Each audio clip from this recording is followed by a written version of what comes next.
Maybe I just want to talk too close to it. So I think we'll just go ahead and get started, and then maybe we'll get you out a few minutes early so you can get lunch, since this is a little bit of an inopportune time for a talk. So my name is Brennan, and I'm here to tell you about the process that I went through in building an MVP using a serverless architecture. So I was at a wedding a few years ago, and it was one of my buddy's weddings. They had a bunch of disposable cameras out on the tables because they were hoping that the guests would take pictures, and then they'd have all these great pictures from the reception that they could then develop and have as memories for the rest of their lives. And I started thinking about that. I was like, man, you gotta get all the cameras, and then you have to go and get those get them developed. I don't even know where to get photos developed anymore. And I mean, just the whole process seemed very, very exhausting. So, being a developer, I decided that I could probably do something better, and figured I'd build an app at some point in time in the future. Well, fast forward to present day, and I find myself in the interesting position where I am actually planning my own wedding, and the disposable camera question came up, and it was just, ugh, no. But I will build an app, because that's cool, right? And so I decided I'd set out and work on this. And I'm sure we've probably all been there, right? You've got this idea, you want to build this thing, you know. So now what? Well, if you're familiar with sort of the whole lean process, this would be the time that you build an MVP, right? The whole goal is you build the MVP, you get it in the hands of users, you get feedback, and you just iterate, right? And ideally, you do this as many times as necessary until you find something that people are willing to use or pay for or what have you. And the goal is to do as many of these iterations as possible. But I think there are two things that kind of stand in the way of this, and I consider them effectively two types of debt, right? So there's financial debt. There's the cost that actually goes into producing the product, paying for the services, infrastructure, so on and so forth. And it's presumably stuff that it's money that you would want to pay back at some point in time, right? And then there's tech debt. So as you move quickly and are iterating as fast as you possibly can, eventually your code is going to get a little brittle, right? You know, you're going to sacrifice quality code in favor of getting something out quickly. The more times you do this, the more brittle your code becomes, the longer it takes to actually make edits to the code. So both of these things you want to minimize as much as possible because they slow down the process, and anything that slows down the process means that you don't get as many iterations as you otherwise would. So in this instance, what would a developer do, right? So in the past, I've just created a Rails app, built my thing, dropped it onto Heroku. Worked out well. It abstracted the whole deployments and infrastructure piece, and I didn't have to worry about it. And there was the added bonus that it was free. Except, if it got any sort of traction at all, you gotta keep spinning up more dynos, and those dynos get super expensive very quickly. So it works in the short run, but it's not a fantastic solution in the long run. And then there's also AWS. You could leverage the free tier, which, I don't know about you guys, but I have more than enough free accounts that I've set up. Like, I can't even count them on both my hands. I just keep spinning them up and then waiting until the free tier goes away and then create a new one. But this represents its own challenges because you have to know about the infrastructure, you have to spin up the servers and everything else and maintain that, and that in of itself is a challenge. So there's got to be a better way. Well, so there's serverless. So let me talk a little bit more about what serverless is, give you a higher level overview, and then I'll go into what I actually did. So serverless is all about removing the management of the infrastructure, so you don't have to worry about it. You just can focus on the code, building your app and getting it out to users. So it's getting scalability without actually having to deal with all of the elastic load balancers and constantly spinning up new servers and everything else. And it can come in several different forms. So first one is functions as a service. And this is fairly new. AWS LAMBDA, which was just sort of publicly released a little less than a year ago, is a really good example of this. You write a function, like a pretty basic function, and you drop it onto this platform, and anytime the event kicks off and this function is invoked, AWS spins up the server, runs the function, and then shuts it down. And it distributes all of these functions across as many different servers as it needs to in order to accommodate the load. So it's horizontally scalable. You can throw as much as you want at it, and it just sort of builds out. There's actually a lot of different options here. Google is coming out with one. Microsoft just came out with one. IBM has their own on-premise version. So there's a lot of options here. Then there's application services. So these are just like third-party APIs, right? SendGrid, Twilio, that kind of thing. It's just an API that you use, and you don't have to worry about any of the infrastructure, anything like that. You just call the API and it does its thing. And then there's backends as a service. So a really good example of this is Firebase, where your app would just hit the database, pull down data, do what it needs to do, and work with it. It doesn't actually have to go through its own API that you build and you maintain. So the goal here really is just, it's eliminating a lot of the excess code, a lot of the excess stuff that you have to deal with. So essentially this means debt, right? Or less debt, right? It's generally super cheap, and you don't have to maintain a lot of boilerplate code that can ultimately become brittle and painful to deal with. Okay, so in my process, or in my situation, I needed to build this little photo sharing app for the wedding, and I needed to do it quickly because I had a deadline, and I didn't really think that it would be acceptable for me to be coding the day of the wedding. So it had to be done ahead of time. And I wanted to do it cheaply because A, I don't have a ton of money, and 2, holy cow, have you seen the cost of weddings? It's insane.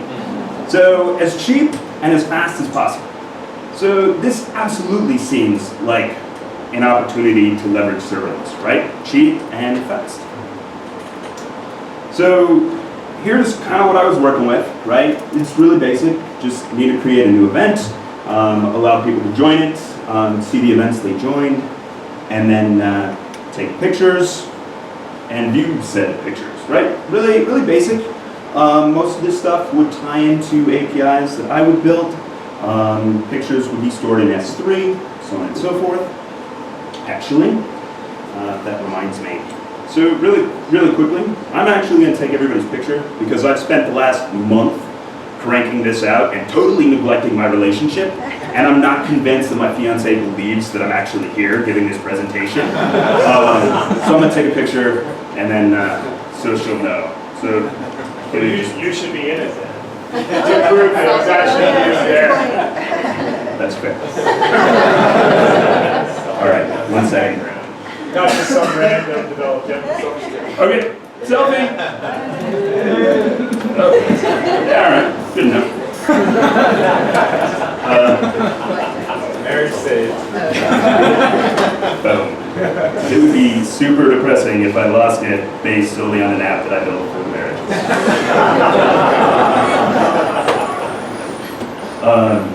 Okay, so here's, from a high-level view, here's the architecture that the app runs on.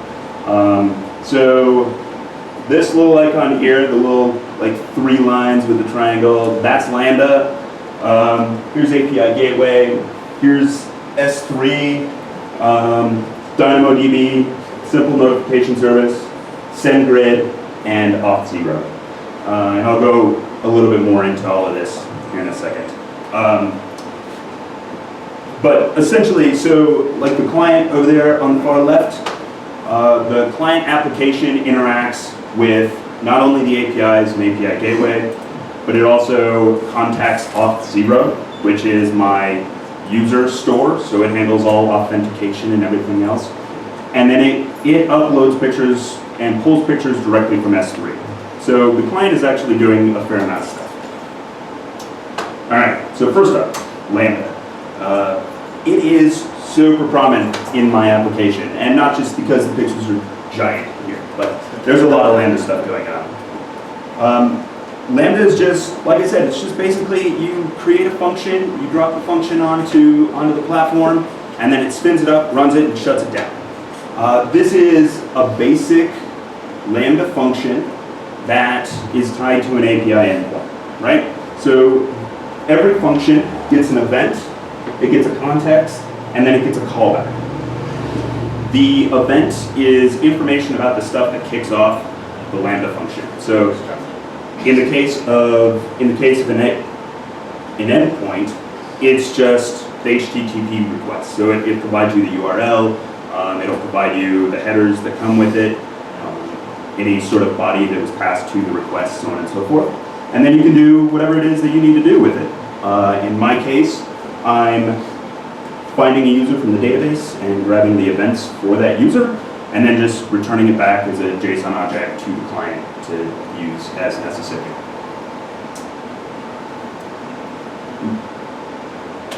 So there's a couple things about this. One, your functions must be stateless. So you can't rely on any data actually being on the server. If you need to get access to data or any sort of state, it needs to exist somewhere else, like in a data store, regular database, Redis, so on and so forth. And this is largely because you're never certain what server Lambda will actually be run on, because it, like I said, it spins up, it runs, and then it shuts down. And then the other one is that all code must be within the function. So you have to package it up before you upload it to Lambda. This is largely because, you guys seen how long it takes to run npm install on something that's like moderately sized? It can take a while. And if the goal here is to run something very quickly, you don't want to wait for npm install. So you do that on your computer before you pass it up. As far as deployment goes, there's a whole bunch of options for setting these things up. I'm using the Serverless framework, which is an extension of what used to be called JAWS a little while ago. I don't know how many people have heard of that, but so Serverless, it comes with a command line utility that allows you to create a new function and auto deploy it. It's really nice because it uses Amazon's own CloudFormation templates to figure out the infrastructure that it spins up at the same time. So you can spin up any AWS resource that you want just by fitting out these CloudFormation templates. So it's really nice. There's a bunch of other frameworks like this that you can use. There's like Apex, Claudia.js. Amazon just released their own that is for Python. Actually, that's another key thing about Lambda. So Lambda natively supports 3 different languages. It's Node.js, Java, and Python. So it is possible to run other things. You just have to package it up, and it has to be able to be called by one of those 3 languages. So like Apex enables you to run a Lambda function using Go, which is kind of cool. So really easy, right? You create a new function, you run SLS-deploy and hit enter, and it will go and it will provision all of the infrastructure in AWS. It'll set up your functions.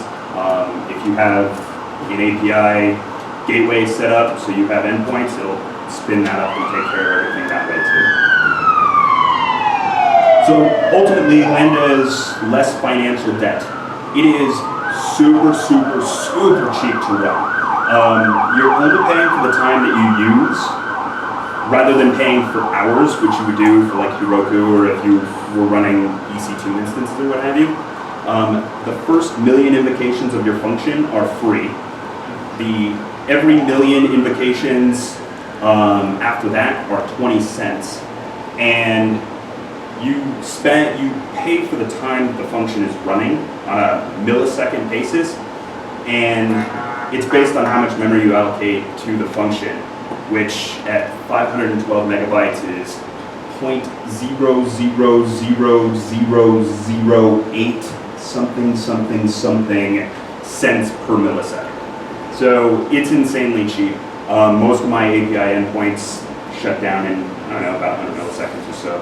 I have an image resizer that I'll show off to you guys that takes about 6 seconds, and that's by far the largest thing, and then it shuts down. So super, super cheap, and it doesn't matter whether you're on the free tier or not. That's the pricing regardless. So next up is API Gateway. So API Gateway makes it really easy to create just the API framework, the API structure. So you set up resources, which are, right here.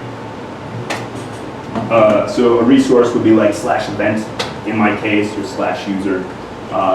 And basically, this is just a way to pass an event from an HTTP request into a Lambda function, right? And it doesn't necessarily need to be a Lambda function. You could also use API Gateway to proxy to another API. So this would definitely be a really interesting way to layer in serverless stuff in with an existing API or existing web services that you have. Like you can kind of start integrating those things as you go along.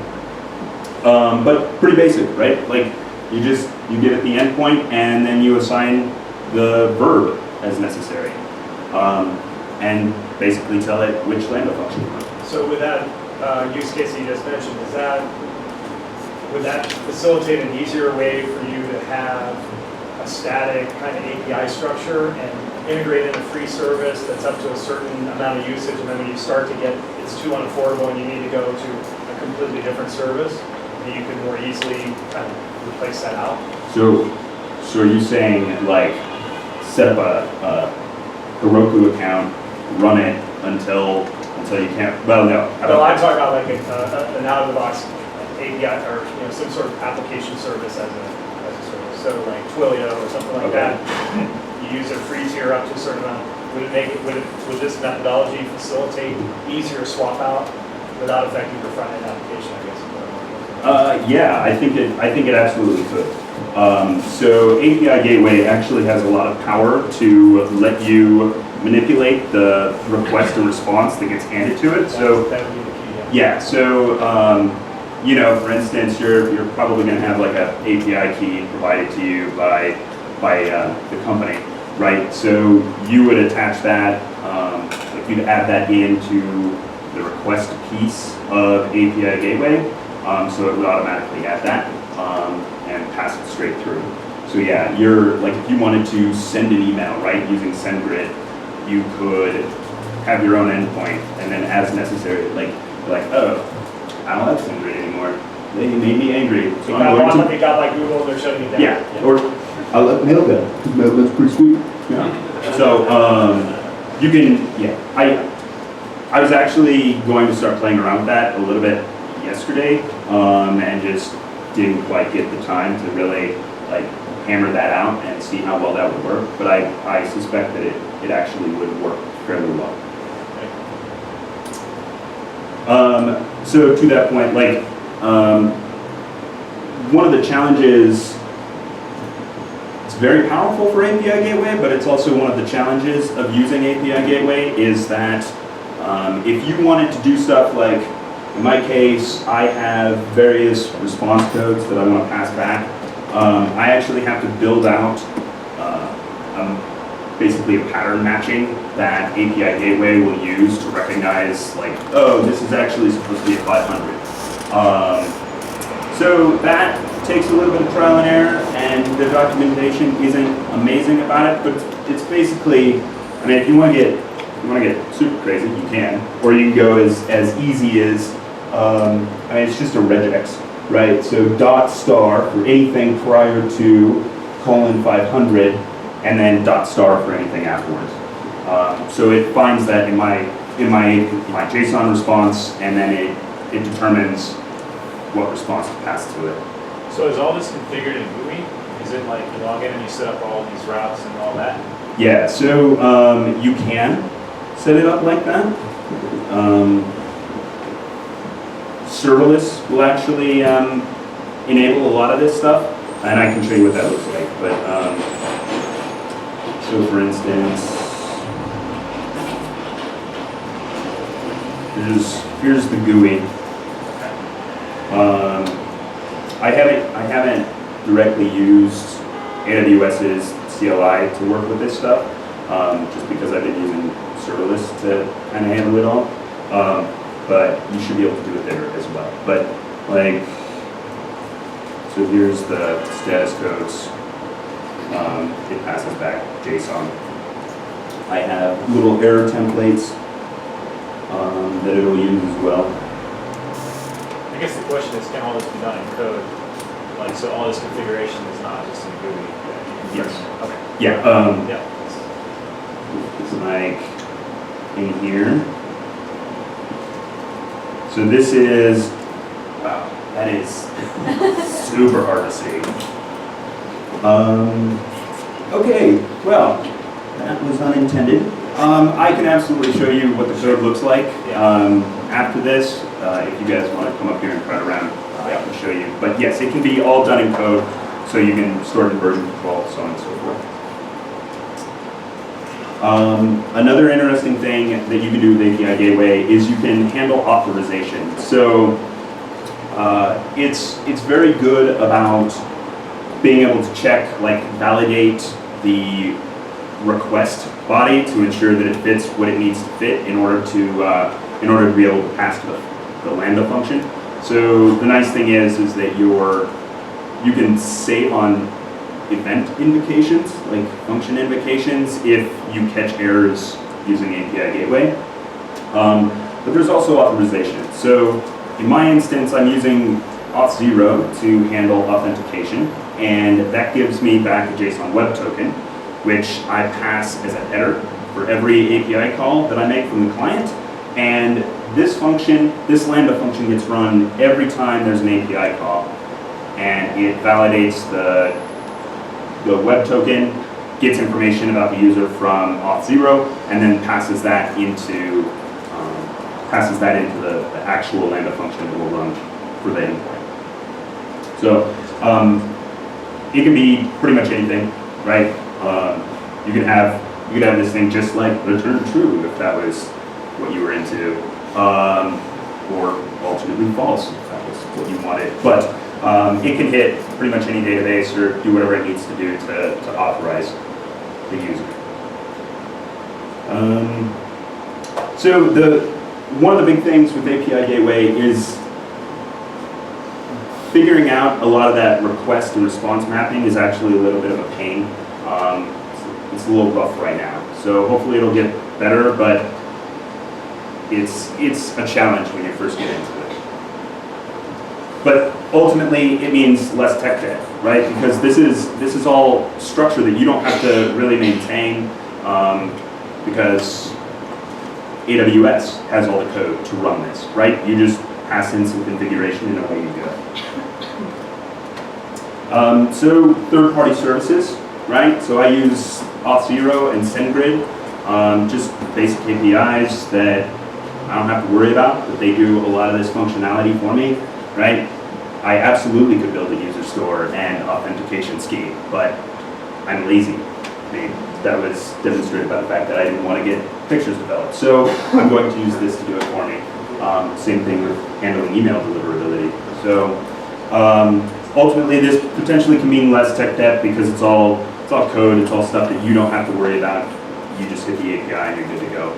In some cases, it can even be cheaper, right? So SendGrid has a free tier. Mailgun actually has really nice pricing for sending out emails. So it can be super cheap too. So DynamoDB. I'm using Dynamo for my data store largely because I kind of wanted to play around with Dynamo, but I figured NoSQL data stores can scale extremely well. So it's really easy to just add load as necessary. And the fact that there isn't a schema means that if something changes in my app as I get feedback, like I can just drop that piece in and it'll work. So to give you an idea, this is just my events table, right? Like that's what an event looks like in the database.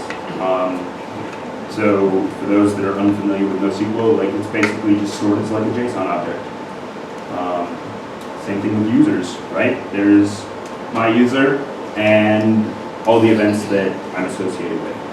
So that when I hit the APIs, I get back this piece, and then all of a sudden I have the user, and I have all the events that are associated with. So it reduces the number of calls to the API. So one thing that I found that was a little bit challenging, and I'm sure there's probably someone in here who is drastically better at NoSQL databases than I am, could probably tell me how to handle this better, but it's updating an event on a user. So it doesn't handle very well, or I couldn't find a good way to make that work in Dynamo.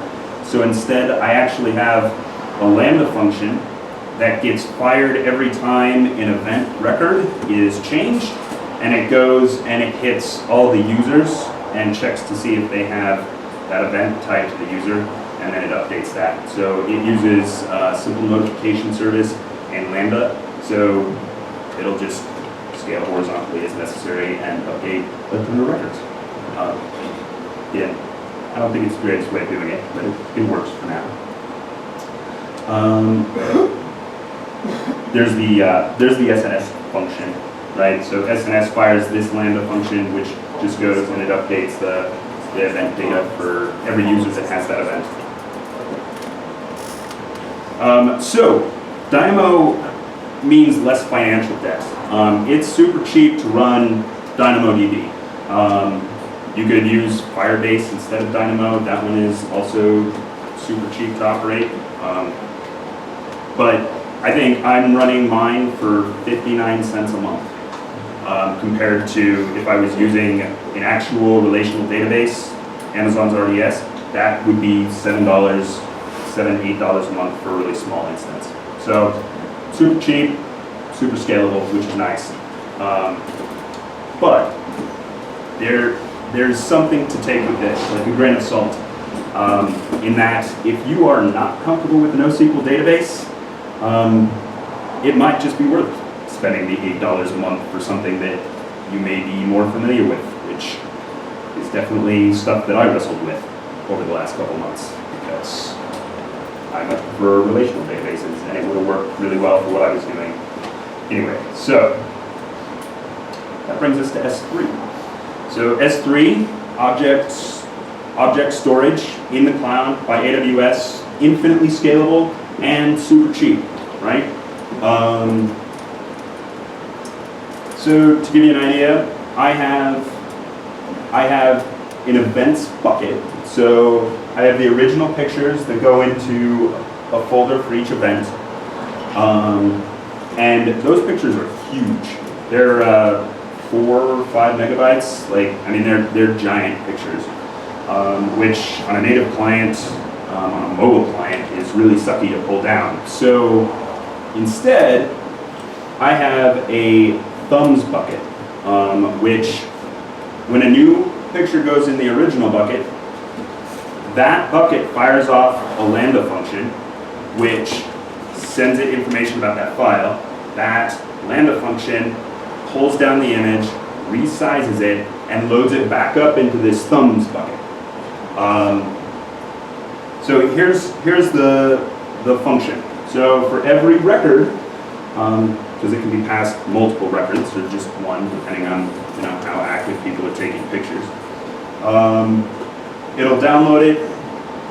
I've got a defined thumbnail.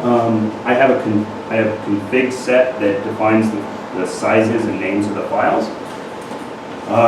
Checks to make sure it's an image, downloads it, transforms it, and uploads it to the new one. All of this takes about 7 seconds. It will, like I said, scale as much as it needs to in order to accommodate as many pictures that are coming in. And adding a LAMBDA function to that is very, very simple. Depending on how fast this goes. So here's my originals bucket.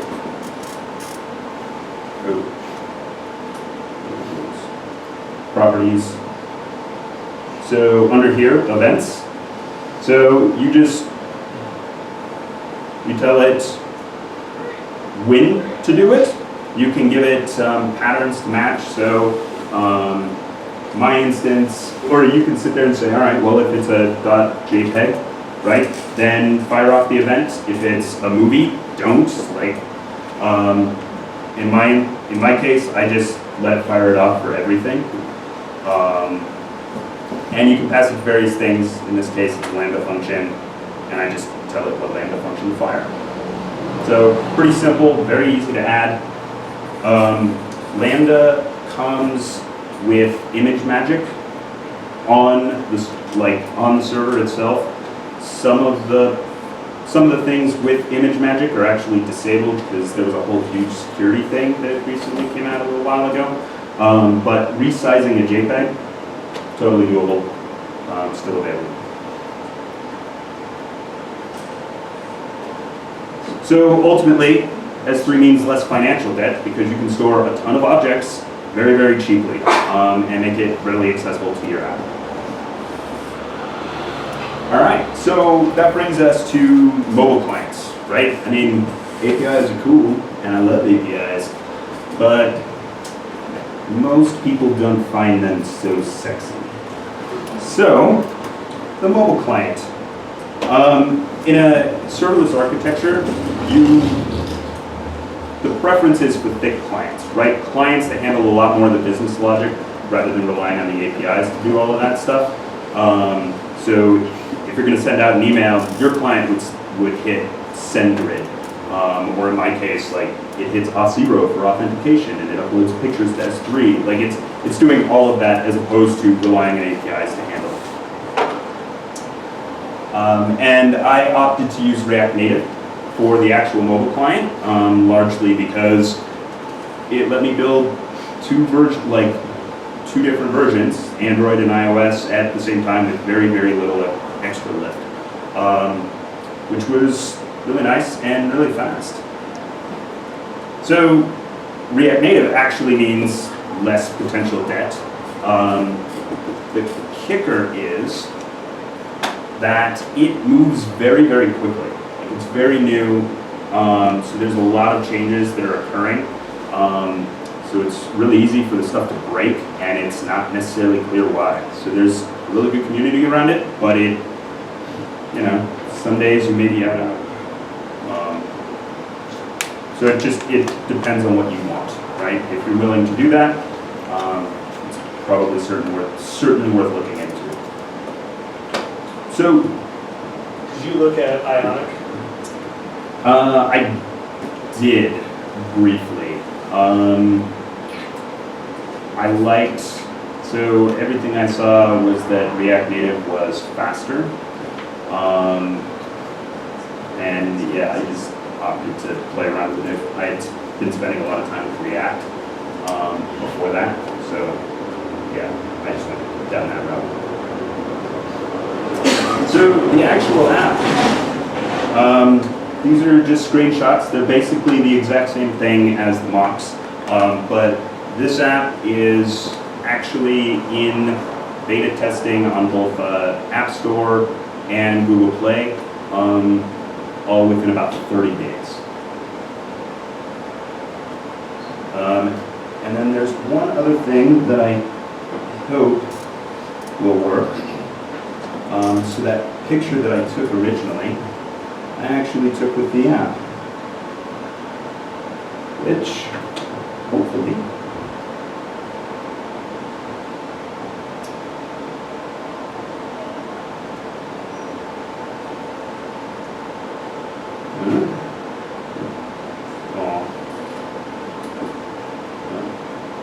maybe not.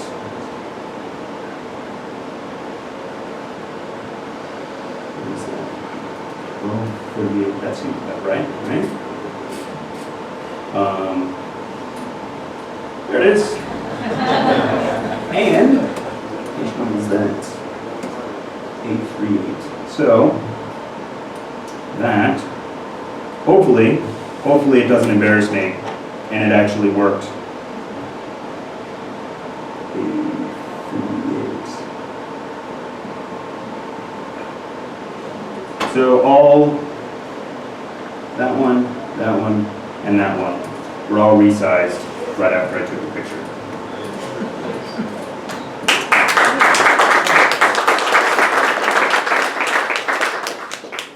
Any questions?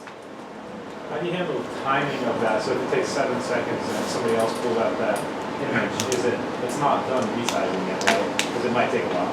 How do you handle that? So after taking the image, because it doesn't show up in this thumbs bucket, it actually won't appear in the app, like under the events details, until it is resized and loaded into this bucket. There are better ways of handling that that I'm experimenting with. I haven't gotten to it yet, but that is something that I'm working on fixing.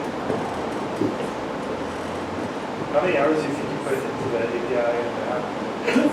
So the API itself, I built in a day and a half, including all of the authorization, everything else. So, I mean, I started mid-morning on a Saturday, and I had it done midway through a Sunday. Yeah. Can you talk about what the latency of LAMBDA is? Like, is there an overhead there?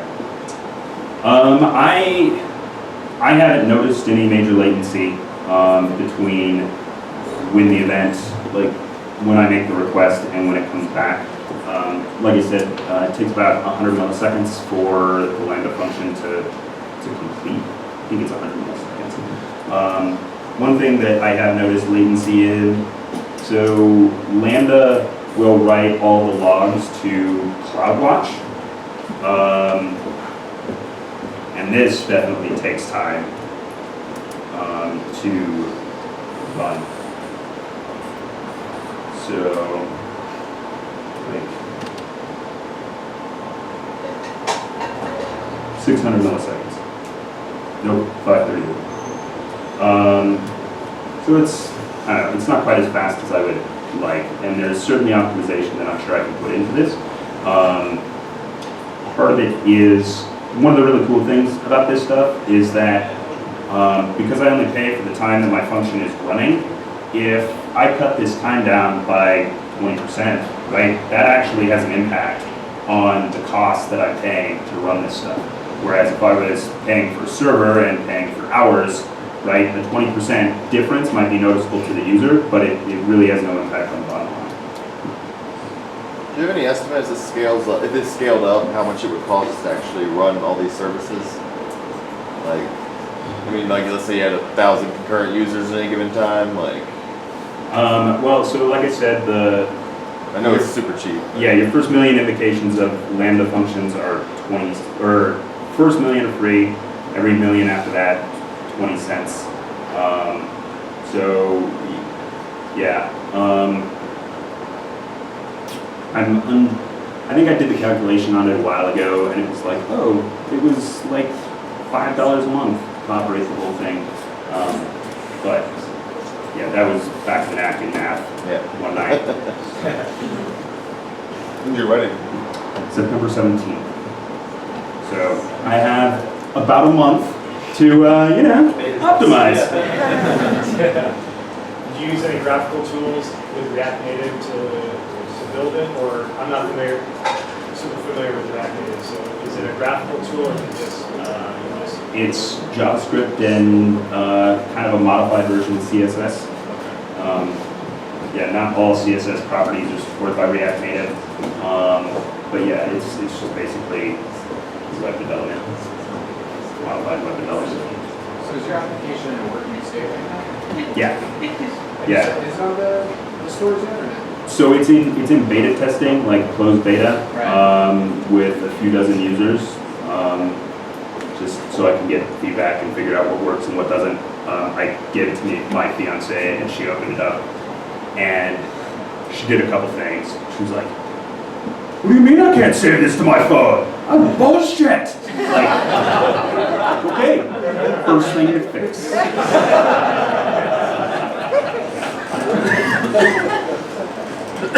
Know thy user. What? Know thy user. Yeah, right? So that's the nice thing. Got it out quickly, cheaply. Now I'm getting feedback and I can iterate and improve it. Yeah. Any other questions? Have you come up with a witty name that doesn't have any vowels? It's called Shindig Snap. SHNDGES. No, I went for vowels.